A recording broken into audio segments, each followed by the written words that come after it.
বিজ্ঞাপন প্ৰকাশৰ প্ৰায় 7 মাহেই হ'ল, কিন্তু আজি পৰ্যন্ত সমাপ্ত নহল নিযুক্তি প্ৰক্ৰিয়া।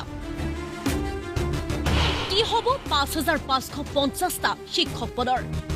ৰাজ্যৰ প্ৰাথমিক বিদ্যালয়সমূহত খালী থকা শিক্ষকৰ পদ পূৰণৰ বাবে প্ৰাথমিক শিক্ষা সঞ্চালকালয়ে যোৱা বছৰৰ ডিচেম্বৰ মাহতেই প্ৰকাশ কৰিছিল বিজ্ঞাপন।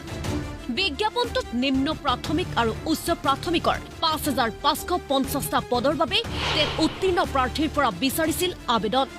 কিন্তু প্ৰাথমিক শিক্ষা সঞ্চালকালয়ে আবেদন গ্ৰহণ কৰিলে ঠিকেই, কিন্তু আগে নাবাঢ়িল নিযুক্তি প্ৰক্ৰিয়া, যাৰ বাবে এতিয়া প্ৰাৰ্থীসকলৰ মাজত সৃষ্টি হৈছে প্ৰতিক্ৰিয়া।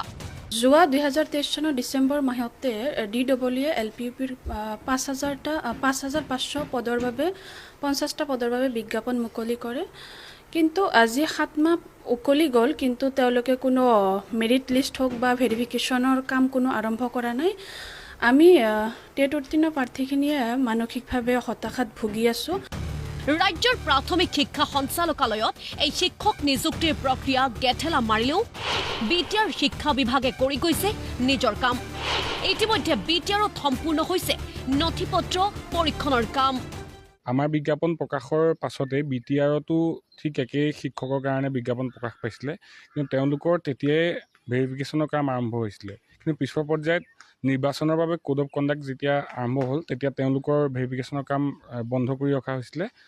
আৰু আমি তেতিয়া আশা কৰিছিলোঁ যাতে আমাৰো চাগে কোড অফ কণ্ডাক্ট শেষ হোৱাৰ পাছতে আমাৰ প্ৰচেছখিনি আৰম্ভ হ'ব, কিন্তু আজি পৰ্যন্ত আৰম্ভ নহ'ল। BTRত আকৌ আৰম্ভ হৈ গ'ল। এই সন্দৰ্ভত আমি শিক্ষামন্ত্ৰী মহোদয় আৰু বিভাগীয় কৰ্তৃপক্ষক আমি কেইবাবাৰো যোগাযোগ কৰিছোঁ, কিন্তু তেওঁলোকৰ পৰা আমি কোনো ধৰণৰ সুনিশ্চিত উত্তৰ নাপাওঁ। মুখ্যমন্ত্ৰী ডক্টৰ হিমন্ত বিশ্ব শৰ্মাই লোকসভা নিৰ্বাচনৰ পূৰ্বে 2024 জুলাই মাহৰ ভিতৰত এই প্ৰাথমিক শিক্ষক নিযুক্তি প্ৰক্ৰিয়া সম্পূৰ্ণ হ'ব বুলি প্ৰতিশ্ৰুতি দিছিল। কিন্তু শেহতীয়াকৈ মুখ্যমন্ত্ৰীৰ স্থিতিত শংকা প্ৰকাশ কৰিছে একাংশ প্ৰাৰ্থীয়ে। আমি যোৱা কেইদিনমানত দেখিবলৈ পাইছোঁ আমাৰ সন্মানীয় মুখ্যমন্ত্ৰী মহোদয়ে নিশাৰ ভাগত এটা লাইভ যোগে তেওঁ প্ৰকাশ কৰিছিলে যে আৰক্ষী তৃতীয় আৰু চতুৰ্থ বৰ্গৰ আৰু লগতে শিক্ষক নিযুক্তিৰ যিখিনি কাম সেইখিনি অহা মাৰ্চ মাহৰ ভিতৰত, মানে 2025 বৰ্ষৰ মাৰ্চ মাহৰ ভিতৰত তেওঁলোকে সম্পন্ন কৰিব বুলি তেওঁ প্ৰকাশ কৰিছিলে। কিন্তু ৰাতিপুৱালৈ আমি যেতিয়া দেখিলোঁ এখন তেওঁ লিষ্ট প্ৰকাশ কৰিলে, তাত পুনৰ 13,000 শিক্ষকৰ পদ মুকলি কৰাৰ কথাহে তেওঁলোকে সদৰি কৰা দেখিবলৈ পালোঁ।